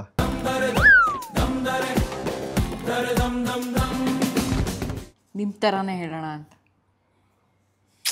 ಈ ಹ್ಯಾಂಡ್ ರೈಟಿಂಗ್ ಎಲ್ಲರೂ ನೋಡಿದಾರಲ್ಲ, ಉಳಿದವರು ಕಂಡಂತ ಬರೆದಿರೋ ಹ್ಯಾಂಡ್ ರೈಟಿಂಗ್ ಇದು. ಇದೊಂಥರ ಪೇಯ್ಡ್ ಆ ಥರ ಆಗೋದಿದು. ಇದು ಕೀರ್ತಿ ENT clinic is the best. ನಿಜವಾಗ್ಲೂ ಕೀರ್ತಿ ನಿಜವಾಗ್ಲೂ ಖುಷಿ ಆಯಿತು, ಥ್ಯಾಂಕ್ ಯು. ನಿಜವಾಗ್ಲೂ ಖುಷಿ ಆಯಿತು, ಥ್ಯಾಂಕ್ ಯು. ಪಡಿಬೇಕು ಲೇಡೀಸ್ ಮೆಚ್ಗೆ, ಪ್ರಭುದೇವ ಜಾಕ್ಸಂಗು ಹೆಚ್ಚಿಗೆ. ಆಮೇಲೆ ತುಂಬ ತುಂಬ ತುಂಬ ಒಳ್ಳೇದಾಗಲಿ ಕೀರ್ತಿಗೆ. ಬರೆಯೋಕ್ಕೆ ಅವಕಾಶ ಮಾಡಿಕೊಟ್ಟಿರೋದಕ್ಕೆ ನಾವೇನಾದರೂ ಒಳ್ಳೇದು ನಿಮಗೆ ಬರಿಬೇಕು ತಾನೆ, ನಾನೇನಿಗೆ ಬೇರೆ ಏನೋ ಬರೀಲಿ. ಏನಾದ್ರು ಸರಿ, ಖುಷಿ ಆಯ್ತು ನಂಗೆ. Thank you. ಅಲ್ಲ, ಏನಕ್ಕೆ ಇದು ಬರ್ತೀವಿ ಅಂದರೆ ತುಂಬ ದಿನ ಆಗ್ಬಿಡಿರೋದು ಬರ್ದು, ನಾವೆಲ್ಲ ಮೊಬೈಲಲ್ಲಿ ಟೈಪ್ ಮಾಡಿ ಮಾಡಿ ಅಭ್ಯಾಸ. ಹೌದು, ನಾನು ಚೆನ್ನಾಗಿಲ್ಲ ಹ್ಯಾಂಡ್ ರೈಟಿಂಗ್. ಅದೇ ಇದೊಂದು ತೋರಿಸ್ಬೇಕಾಗಿ ಜನಕ್ಕೆ, ನನಗೂ ಗೊತ್ತದು. ಅದು ನಾವು ಹೇಳಿದ್ರೆ ಚೆನ್ನಾಗಿರಲ್ಲ ಅಲ್ವಾ. ನೀವು ಶೀತಲಾಕ್ಷರ ನೀವೇ ಬರೀತೀರಾ ಹೇಳಿದ್ರಿ, ಇವಾಗ ಕನ್ನಡ ಬರೆದ್ರಿ, ತುಂಬ ಖುಷಿ ಆಯಿತು. ನಮ್ಮ ಹತ್ರ ಒಂದು ಪುಸ್ತಕ ಇದೆ, ಏನಂದರೆ ಸರಿಗನ್ನಡಂ ಗೆಲ್ಗೆ ಅಂತ. ಇದರಲ್ಲಿ ತಪ್ಪಾಗೋದು ದೊಡ್ಡ ವಿಷಯನೂ ಅಲ್ಲ, ತಿದ್ಕೊಳ್ಳೋದು ಸಣ್ಣ ವಿಷಯನೂ ಅಲ್ಲ. ಬ್ಯೂಟಿಫುಲ್. ಇದರಲ್ಲಿ ಸುಮಾರು ಪದಗಳು ಕೊಟ್ಟಿದ್ದಾರೆ. ಆ ಪದಗಳು ಕನ್ನಡಕ್ಕೆ ಹೆಂಗೆ ಬಂತು, ನಾವು ಹೆಂಗೆ ಬಳಸ್ತಾ ಇದೀವಿ, ಅದನ್ನ ಹೆಂಗೆಲ್ಲ ಬಳಸಬೇಕು ಅಂತ. ಒಂದು ಪದ ಕೊಡ್ತೀನಿ ನಿಮಗೇನೆ, ನೀವೇ ಓದಿ, ಓಕೆನಾ? ನಿಮ್ಗೆ ಇಷ್ಟ ಆಗುತ್ತೆ. ಒಂದ್ಸಲಿ ಓದ್ಬಿಟ್ಟು ಜನಕ್ಕೂ ಹೇಳಿ ಈ ಪದ ಅರ್ಥ ಏನು ಅಂತ. ನಿಮ್ಮ ಹತ್ರ ಯಾಕೆ ಓದಿಸ್ತಾ ಇದೀವಿ ಅಂದರೆ ನಿಮ್ಮ ವಾಯ್ಸ್ ಓವರ್ಗೆ ಅನೇಕ ಅಭಿಮಾನಿ ಬಳಗ ಇದೆ, ಅದನ್ನ ಇನ್ನೊಂದ್ಸಲಿ ಕೇಳೋ ಒಂದು ಸೌಭಾಗ್ಯ. ಸೊ ಇಲ್ಲಿ ಆಧಾರ ಇಲ್ಲದ ಸುದ್ದಿಗಳ ಬಗ್ಗೆ ಅಂತ ಇದೆ, ಅದನ್ನು ಓದ್ತೀನಿ. ಆಧಾರ ಇಲ್ಲದ ಸುದ್ದಿಗಳ ಬಗ್ಗೆ ಮಾತಾಡೋದಕ್ಕೆ ಕನ್ನಡದಲ್ಲಿ ಎಷ್ಟೊಂದು ಪದಗಳಿವೆ ನೋಡಿ. ದಂತಕತೆ, ಐತಿಹ್ಯ, ವದಂತಿ, ಅಂತೆಕಂತೆ, ಗಾಳಿ ಸುದ್ದಿ, ಪುಕಾರು ಇವೆಲ್ಲವೂ ಕಾಲಿಲ್ಲದ ಸುದ್ದಿಗಳೇ. ಆದರೆ ಸಣ್ಣ ಪುಟ್ಟ ವ್ಯತ್ಯಾಸಗಳಿವೆ. ಘಟೋತ್ಕಚ ಕಾಲಿಟ್ಟಿದ್ದಕ್ಕೆ ಆದ ಹಳ್ಳ ಅನ್ನುವುದು ಐತಿಹ್ಯವಾದರೆ ವೀರಪ್ಪನ್ ಹಳ್ಳಿಗರಿಗೆ ಸಹಾಯ ಮಾಡ್ತಾ ಇದ್ದಂತೆ ಅನ್ನೋದು ದಂತಕತೆ. ಇವೆರಡು ಒಬ್ಬರಿಂದ ಒಬ್ಬರಿಗೆ ದಾಟಿದ ಕಥೆಗಳೇ. ವದಂತಿ ಅನ್ನೋದು ಇವೆರಡರಷ್ಟು ಹಳೆಯ ಕಥೆ ಅಲ್ಲ, ಅದು ವರ್ತಮಾನದ ಬಗ್ಗೆ ಹುಟ್ಟಿದ ಆಧಾರರಹಿತ ಸುದ್ದಿ. ವದಂತಿ ಪದದ ಅರ್ಥವೇ ಹೇಳುತ್ತಾರೆ ಅಂತ. ಯಾರು ಹೇಳ್ತಾರೆ ಗೊತ್ತಿಲ್ಲ. ಇನ್ನು ಅಂತೆಕಂತೆಯಲ್ಲಿರೋ ಅಂತೆ ಕೂಡ ವದಂತಿಯೇ. ಅನ್ನುವುದೇ ಮೊಟಕುಗೊಂಡು ಅಂತೆ ಆಗಿದೆ. ಹೀಗೆ ಸುದ್ದಿ ಮೂಲ ಗೊತ್ತಿಲ್ಲದೆ ಗಾಳಿಯಲ್ಲಿ ತೇಲಾಡ್ತಾ ಬಂದ ವಿಷಯಗಳನ್ನ ಗಾಳಿ ಸುದ್ದಿ, ಗಾಳಿ ಮಾತು ಅಂತಲೂ ಕರಿತೀವಿ. ಇವೆಲ್ಲ ನಿಜವೋ ಸುಳ್ಳೋ ಗೊತ್ತಿಲ್ಲ ಅನ್ನುವ ಅರ್ಥದ ಪದಗಳಾದರೆ ಗುಲ್ಲು ಮತ್ತು ಪುಕಾರುಗಳು ಮಾತ್ರ ನಿಜಕ್ಕೂ ಸುಳ್ಳು ಸುದ್ದಿಗಳೇ. ತುಂಬಾ ಚೆನ್ನಾಗಿದೆ ಇದು ಪುಸ್ತಕ. ಸೊ ರಘು ಅಪಾರ ಅವರು ಬರೆದಿರೋದು ಇದು ಪುಸ್ತಕ. ತಪ್ಪಾಗೋದು ದೊಡ್ಡ ವಿಷಯ ಅಲ್ಲ, ತಿದ್ದಿಕೊಳ್ಳೋದು ಸಣ್ಣ ವಿಷಯವೂ ಅಲ್ಲ. ಈ ಥರ ತುಂಬ ಪದಗಳು ಎಲ್ಲಿಂದ ಬಂತು, ಯಾವ ಭಾಷೆಯಿಂದ ಬಂತು, ನಮ್ಮ ಕನ್ನಡದಲ್ಲಿ ನಾವು ಹೇಗೆ ಬಳಸ್ತಾ ಇದೀವಿ, ಹೇಗೆ ಅದನ್ನು ತಪ್ಪಾಗಿ ಬಳಸ್ತಾ ಇದೀವಿ ಅಥವಾ ಸರಿಯಾಗಿ ಬಳಸಿದ್ರೆ ಅದರ ಅರ್ಥ ಏನು ಅಂತ ಬರೆದಿದ್ದಾರೆ. ನೀವು ತುಂಬ ಚೆನ್ನಾಗಿ ಓದಿದ್ರಿ ಇದನ್ನ. ಆ ಪುಸ್ತಕ ನಿಮಗೆ ಕೊಡ್ತಾ ಇದ್ದೀನಿ. ಹೌದಾ? Thank you. ಸೊ ಇದು ತುಂಬ ಒಳ್ಳೆ ವಿಷಯ, ಥ್ಯಾಂಕ್ ಯು. ಸೊ ಸರಿಗನ್ನಡಂ ಗೆಲ್ಗೆ ಅಂತ ಇದು ಆನ್ಲೈನಲ್ಲೂ ಸಿಗುತ್ತೆ, ಅಮೆಝಾನಲ್ಲೂ ಸಿಗುತ್ತೆ, ಎಲ್ಲ ಪುಸ್ತಕ ಮಳಿಗೆಗಳಲ್ಲೂ ಸಿಗುತ್ತೆ. ಯಾಕೆ ಅವರು ಕಲರ್ಸ್ ಕನ್ನಡ ಅಂತ ಹಾಕಿದ್ದಾರೆ? ಕಲರ್ಸ್ ಕನ್ನಡದಲ್ಲಿ ಕನ್ನಡತಿ ಅಂತ ಒಂದು ಧಾರಾವಾಹಿ ಬರ್ತಿತ್ತು. ಅದು ಇವ್ರದ್ದೇನಾ? ಕನ್ನಡತಿ ಧಾರಾವಾಹಿ ಕೊನೆಯಲ್ಲಿ ಕನ್ನಡ ಕ್ಲಾಸ್ ಅಂತ ಒಂದು ಸೆಗ್ಮೆಂಟ್ ಇತ್ತು. ಆ ಕನ್ನಡ ಕ್ಲಾಸಲ್ಲಿ ಇಲ್ಲಿ ಹೇಳಿರೋ ಪದಗಳನ್ನೆಲ್ಲ ಹೇಳಿ ಇದೇನು ಅಂತ ಅಲ್ಲಿ ಹೇಳ್ತಿದ್ರು. ಅದನ್ನೇ ಈಗ ಪುಸ್ತಕ ಮಾಡಿ. Okay okay okay. ಅಪಾರ ಅವರೇ, ನಿಮಗೆ ಅಪಾರವಾದ ಯಶಸ್ಸು ಸಿಗಲಿ. ಕನ್ನಡಕ್ಕೆ ನಿಮ್ಮ ಸೇವೆ ಇದೇ ಥರ ನಿರಂತರವಾಗಿ ಸಾಗಲಿ. ನಿರಂತರ ಸುದ್ದಿಗಾಗಿ ನೋಡ್ತಾ ಇರಿ. ನಿಜವಾಗ್ಲೂ ಖುಷಿ ಆಯಿತು ನಮ್ಮ ಚಾನಲ್ಗೆ ಬಂದಿದ್ದು. ಇನ್ನೊಂದೆರಡು ಗಿಫ್ಟ್ ಇದೆ, ಕೊಟ್ಬಿಡ್ತೀನಿ. ಏನು ಕೀರ್ತಿ, ಈ ಲೆವೆಲ್ ಗಿಫ್ಟು ನೋಡಿ. ಹಿಂಗೆಲ್ಲ ಬೇರೆ ಲೆವೆಲ್ ಅಲ್ಲ, ಬೇರೆ ಲೆವೆಲ್. ಇಷ್ಟೇ ಗೊತ್ತಿದ್ರೆ ನಾನು ಇನ್ನೂ 8 ತಿಂಗಳು ಮುಂಚೆನೇ ಬರ್ತಾ ಇದ್ದೆ. ಹೌದಾ? ಹಾಂ, ತುಂಬ ಜಾಸ್ತಿ ಸ್ಕೋಪ್ ತೊಗೊಂಡಂಗಾಗುತ್ತೆ ಅನ್ನೋ. ಮೈ ಗಾಡ್, ಒಳ್ಳೇದಾಯ್ತು ಹಂಗಾದ್ರೆ. ದೇವ್ರು ನಿಂಗೆ ಒಳ್ಳೇದು ಮಾಡ್ತದ, ನಿಂಗೆ ಜನ್ಮಕ್ಕೆ ಹೋಗೋ. ಓಕೆ, ಚೆನ್ನಾಗಿತ್ತು ಕೀರ್ತಿ. ಹೌದಾ? Nice, super. ಶೀತಲ್ ಶೆಟ್ಟಿ ಅವರನ್ನ ನಾವು ಹಬ್ಬಗಳು ಬಂದರೆ ಸೀರಿಯಲ್ ನೋಡ್ತೀವಿ, ನಾರ್ಮಲ್ ಸೀರಿಯಸ್ ನ್ಯೂಸ್ಗಳು ಬಂದರೆ ಬ್ಲೇಸರಲ್ಲಿ ನೋಡ್ತೀವಿ. ಈ ಥರ ವೆರೈಟಿ ಅವತಾರಗಳಲ್ಲಿ ಶೀತಲ್ ಶೆಟ್ಟಿ ಅವ್ರನ್ನ ನೋಡಿದ್ದೀವಿ. ಸುದರ್ಶನ್ ಸಿಲ್ಕ್ಸ್ ಅವರು ಅವ್ರಿಗೆ ಸೀರಿಯಲ್ ನೋಡಿದ್ರೆ ತುಂಬ ಚಂದ ಅಂತೆ. ನಮ್ಮ ಅಂಗಡಿ ಸೀರೆ ಒಂದು ಕೊಡಲೇಬೇಕು ಅವ್ರಿಗೆ ಗಿಫ್ಟು ಅಂತ ಅವರು ಸುದರ್ಶನ್ ಸಿಲ್ಕ್ಸ್ ಅವ್ರು ಒಂದು ಗಿಫ್ಟ್ ಕೊಟ್ಟಿದ್ದಾರೆ ನಿಮಗೆ. ಸುದರ್ಶನ್ ಸಿಲ್ಕ್ಸ್ ಚಿಕ್ಕಪೇಟೆ ಇವ್ರದ್ದು ಒನ್ ಸ್ಟಾಪ್ ಸೊಲ್ಯೂಷನ್. ಓಕೆನಾ? Thank you Sudarshan silks. ಈ ಲೆವೆಲಿಗೆ ಗಿಫ್ಟ್ ನೋಡ್ತಾ ಇದ್ರೆ ನನಗೆ ಥ್ಯಾಂಕ್ ಯು ಸುದರ್ಶನ್ ಸಿಲ್ಕ್ಸ್. ಇದು ನಾವು ಚಿಕ್ಕವರಿರುವಾಗ್ಲಿಂದನೂ ಸುದರ್ಶನ್ ಸಿಲ್ಕ್ಸ್ದು ಹೆಸರು ಕೇಳ್ತಾನೆ ಇದ್ದೀವಿ. ಭಾಳ ಸುಂದರವಾಗಿದೆ ಸೀರೆ. Wow, beautiful. ಇಟ್ಕೊಂಡು ತೋರಿಸ್ಬೇಕಾ? ಸುದರ್ಶನ್ ಸಿಲ್ಕ್ ಸೀರೆಗಳು ಇದು ಕೇವಲ ಸೀರೆಯಲ್ಲ, ಆಭರಣ. ಕರೆಕ್ಟಾಗಿತ್ತು ತಾನೆ ಎಕ್ಸ್ಪ್ರೆಷನ್. ಸೊ ಸುದರ್ಶನ್ ಸಿಲ್ಕ್ಸ್ ಚಿಕ್ಕಪೇಟೆಯಲ್ಲಿದೆ ಅಂಗಡಿ. ಚಿಕ್ಕಪೇಟೆಯಲ್ಲಿದೆ. ಸುಮಾರು ಹುಟ್ಟಿದ ಮಕ್ಕಳಿಂದ ವಯೋವೃದ್ಧರವರೆಗೂ ಎಲ್ಲರಿಗೂ ಬಟ್ಟೆಗಳಿದೆ. ಸುಮಾರು 6 ಫ್ಲೋರ್ಗಳಲ್ಲಿದೆ ಬಟ್ಟೆ. ತುಂಬ ವೆರೈಟೀಸ್ ಇದೆ. ಜೊತೆಗೆ ಅವ್ರದ್ದೇ ಜ್ಯುವೆಲರ್ ಶಾಪ್ ಕೂಡ ಇದೆ. ತುಂಬ ಸುಸ್ತಾಯಿತು ಶಾಪಿಂಗ್ ಮಾಡಬೇಕಾದ್ರೆ ಅಂದರೆ ಅಲ್ಲೇ ಕ್ಯಾಂಟೀನ್ ಕೂಡ ಇದೆ, ಹೋಗ್ಬೋದು. Sudarshan silk it's like famous. ಅದು ಹೌದು, ಎಲ್ಲರೂ ಹೋಗ್ತಾರೆ. ಹೌದು. ಅಂಗಡಿ ಎಲ್ಲಿದೆ ಅಂತ ಎಲ್ಲರಿಗೂ ಗೊತ್ತಿರುತ್ತೆ ಕೀರ್ತಿ. ಅದು ಚಿಕ್ಕಪೇಟೆಯಲ್ಲಿದೆ, ಹೋಗಿ. ಬಟ್ ಫೈನಲಿ ತುಂಬ ಖುಷಿ ಆಯಿತು ಶೀತಲ್ ಅವರೇ, ನಮ್ಮ ಚಾನಲಿಗೆ ಬಂದಿದ್ದು. ನಮ್ಮ ಚಾನಲಿಗೆ ಬಂದವ್ರಿಗೆ ರಾಗ ಆರ್ಟ್ಸ್ ಅವ್ರ ಕಡೆಯಿಂದ ಒಂದು ಗಿಫ್ಟ್ ಇದೆ. ಸೊ ರಾಗ ಆರ್ಟ್ಸ್ ಜಯನಗರ್ HSR ಲೇಔಟ್ ಮತ್ತು ಸದಾಶಿವ ನಗರಲ್ಲಿದೆ. ಅವರು ನಿಮಗೋಸ್ಕರ ನಿಮಗೆ ಕೆಲವೊಂದು ಮನೇಲಿಡೋ ಡೆಕೋರೇಟಿವ್ ಐಟಮ್ಸ್ಗಳೆಲ್ಲ ತುಂಬ ಇರುತ್ತಲ್ಲಿ. ಮತ್ತೆ ತೋರಿಸ್ಲಾ? ರಾಗ ಆರ್ಟ್ಸ್ ಅವರ ಈ ಒಂದು ವಾವ್ ತುಂಬ ಚೆನ್ನಾಗಿದೆ. ವೆರಿ ನೈಸ್ ರಾಗ ಆರ್ಟ್ಸ್, ಥ್ಯಾಂಕ್ ಯು. ಎಲ್ಲಿರೋದು? ಜಯನಗರಲ್ಲಿರೋದು. ಎಲ್ಲ ಹೋಗಿ ರಾಗ ಆರ್ಟ್ಸಲ್ಲಿ ಈ ಥರ ಆರ್ಟಿಸ್ಟಿಕ್ ಆಗಿರೋಂಥ ಐಟಮ್ಸ್ನ ನಿಮ್ಮ ಮನೆಗೆ ತೊಗೊಳ್ಳಿ. ಇವ್ರದ್ದು ಸುಮಾರು 15 ರೂಪಾಯಿಂದ 15 ಲಕ್ಷ ರೂಪಾಯಿವರೆಗೂ ಐಟಮ್ ಇದೆ ಅವ್ರ ಹತ್ರ. ಜಯನಗರ್ ಶಾಲಿನಿ ಗ್ರೌಂಡ್ಸ್ ಆಪೋಸಿಟ್ ಇದೆ, HSR ಲೇಔಟಲ್ಲಿದೆ, ಸದಾಶಿವ ನಗರಲ್ಲಿದೆ. Okay. Ethnic handicrafts, brass items, Thanjavur paintings, teak wood furniture, ಇದೆಲ್ಲನೂ ಇದೆ. ರಾಗ ಆರ್ಟ್ಸ್ಗೆ ಹೋಗಿ ಕೀರ್ತಿ ENT ಕ್ಲಿನಿಕ್ ನೋಡ್ಕೊಂಡು ಬಂದೆ ಅಂದರೆ ಅಲ್ಲಿ ಏನೇ ಆಫರ್ ಇದ್ದರೂ extra 5% discount. Thank you so much Sheetal ಅವರೇ ಇಲ್ಲಿವರೆಗೂ ಬಂದಿದ್ದಕ್ಕೆ. ಕೀರ್ತಿ, ತುಂಬ ಅಂದರೆ ತುಂಬ ಖುಷಿ ಆಯಿತು ನನಗೆ. ಅಂದರೆ ಫಸ್ಟಿಂದನೂ ನಾನಂದರೆ ಸ್ವಲ್ಪ ದಿವಸ ಈ ಇಂಟರ್ವ್ಯೂಸು ಮೀಡಿಯಾಯಿಂದೆಲ್ಲ ಸ್ವಲ್ಪ ಹೊರಗಡೆನೇ ಇರೋಣ ಅಂತಲೇ, ಯಾಕಂದರೆ ಅಂಥ ಅದ್ಭುತಗಳನ್ನ ಏನು ಮಾಡದೇ ಇರೋದ್ರಿಂದ ಏನು ಹೋಗಿ ಕೂತ್ಕೊಂಡು ಸುಮ್ಮನೆ ಹೇಳ್ಕೊಳ್ಳೋದು ಅನ್ನೋ ಕಾರಣಕ್ಕೋಸ್ಕರ ನಾನು ಸ್ವಲ್ಪ ಹೊರಗಡೆನೇ ಇದ್ದೆ. ಬಟ್ ನಿಮ್ಮ ಕನ್ಸಿಸ್ಟೆನ್ಸಿ ಮಾತ್ರ ನೀವು ಕನ್ಸಿಸ್ಟೆಂಟಾಗಿ ಫಾಲೋ ಅಪ್ ಮಾಡಿ ನಿಜವಾಗ್ಲೂ ಅಂದರೆ ತುಂಬ ನಿಮ್ಮಲ್ಲಿ ಒಂದು ಆತ್ಮೀಯತೆ ಇದೆ. ಆ್ಯಂಡ್ ಆಲ್ಸೋ ಮಾತಾಡೋವಾಗಲೂ ಒಂದು ಸರಳತೆ ಇದೆ. ಆತ್ಮೀಯತೆ, ಸರಳತೆ, ನೈಜತೆ ಮೂರು ಇರೋದ್ರಿಂದ ನಮಗೆ ಕಾರ್ಯಕ್ರಮದಲ್ಲಿ ಕೂತ್ಕೊಳ್ಳೋದಕ್ಕೆ ಆಗಿರ್ಬೋದು, ಮಾತಾಡೋದಕ್ಕೆ ಆಗಿರ್ಬೋದು ಚೆನ್ನಾಗಿ ಅನಿಸುತ್ತೆ. ಇವತ್ತು ನಾನು ಬಂದು ಕೂತ್ಕೊಂಡಾಗ ನನಗೆ ಫಸ್ಟ್ ಬರೋವಾಗಲೇ ಕೀರ್ತಿ ENT ಕ್ಲಿನಿಕ್ ಅಂದರೆ ಎಲ್ಲೋ ಒಂದು ಕಡೆ ಒಂದು ಟ್ರೋಲ್ ಆಗಿ ಏನೋ ಒಂದು ಅಂದ್ಕೊಳ್ದೇ ಇರೋ ಅಂಥದ್ದು ಆಗೋದ್ರಿಂದ ನಾವೆಲ್ಲ ಸ್ವಲ್ಪ ಸಿಂಪಲಾಗಿ ಬದುಕೋಕ್ಕೆ ಇಷ್ಟಪಡೋದ್ರಿಂದ ಸೊ ಯಾಕಪ್ಪ ಅಂತ ಅನಿಸ್ತಿರುತ್ತೆ. ಬಟ್ ಬಂದ ಮೇಲೆ ನನಗೆ ನಿಜವಾಗ್ಲೂ ಥರ ಮಜಾ ಅನಿಸ್ತು. ಡಿಫ್ರೆಂಟ್ ಎಕ್ಸ್ಪೀರಿಯನ್ಸು, ಬೇರೆ ಬೇರೆ ಥರದ್ದು ಪ್ರಯತ್ನಗಳು. ಆ್ಯಂಡ್ ನೀವು ನನ್ನ ಫ್ರೆಂಡ್ಸ್ ಹತ್ರ ಎಲ್ಲ ಬೈಟ್ಸ್ ತೊಗೊಳೋಕ್ಕೆ ಆ್ಯಂಡ್ ಇನ್ಫಾರ್ಮೇಷನ್ ತೊಗೊಳೋದಕ್ಕೆ ಮಾಡಿರೋಂಥ ಪ್ರಯತ್ನಗಳಿದೆಯಲ್ಲ, ಎಫರ್ಟ್ಸ್ ಇದೆಯಲ್ಲ, ಅದು beautiful Keerthi. Thank you very much. ಯಾಕೆಂದರೆ ಎಷ್ಟೋ ವರ್ಷಗಳ ನಂತರ ಅವರೆಲ್ಲರೂ ಮಾತಾಡಿರೋದು ಸಿಗೋಣ ಅಂದ್ರೂ ನಮಗೆ ಸಿಗೋದಕ್ಕಾಗ್ತಿರ್ಲಿಲ್ಲ. So I am very happy. Thanks. And ತುಂಬ ಖುಷಿ. ಅಂದರೆ ಸುಮ್ಮನೆ ನಿಮಗೆ ಹೇಳಬೇಕು ಅಂತ ಹೇಳ್ತಾ ಇಲ್ಲ, ಇದು ಕಾರ್ಯಕ್ರಮಕ್ಕೆ ಬಂದಿದ್ದದಕ್ಕೆ ಹೇಳೋಣ ಅಂತ ಹೇಳ್ತಿಲ್ಲ, ಬಟ್ ಬಂದಿರೋದಕ್ಕೆ ತುಂಬ ಖುಷಿ ಆಯಿತು ನನಗೆ. Thank you very much. Super. ನನಗೂ ನಿಜವಾಗ್ಲೂ ಖುಷಿ ಆಯಿತು. ಆ್ಯಂಡ್ ಬೈಟ್ಸ್ ಕೊಟ್ಟ ಎಲ್ಲರಿಗೂ, ನಾನು ಕರೀದೇ ಇದ್ರು ಬಂದು ಕೂತ್ಕೊಂಡ ಶೀತಲ್ ಶೆಟ್ಟಿ ಅವರಿಗೆ ಎಲ್ಲರಿಗೂ ನಿಜವಾಗ್ಲೂ thank you so much. Thank you very much Keerthi. Thank you so much. ಧನ್ಯವಾದಗಳು. ಇದಾಗಿತ್ತು ಈ ಹೊತ್ತಿನ ವಿಶೇಷ. ನಿರಂತರ ಮನೋರಂಜನೆಗಾಗಿ ನೋಡ್ತಾ ಇರಿ Keerthi ENT clinic. Keerthi ENT clinic visit ಮಾಡ್ತಾ ಇರಿ, ಮನಸ್ಸಿಗೊಳ್ಳೋದು. ಕಣ್ಣು ನೋಡ್ದಿದ್ದೀನಿ ಪಡಿಬೇಕು ಲೇಡೀಸ್ ಮೆಚ್ಗೆ, ಪ್ರಭುದೇವ ಜಾಕ್ಸಂಗು ಹೆಚ್ಚಿಗೆ. ಆ್ಯಕ್ಚುಲಿ ಚೆನ್ನಾಗಿ ಅನಿಸ್ತು ಕೀರ್ತಿ. ಅಂದರೆ ನಿಜ ಇದು ತೆಗ್ದ್ರಾ, ಕಟ್ ಮಾಡಿದ್ರಲ್ಲ.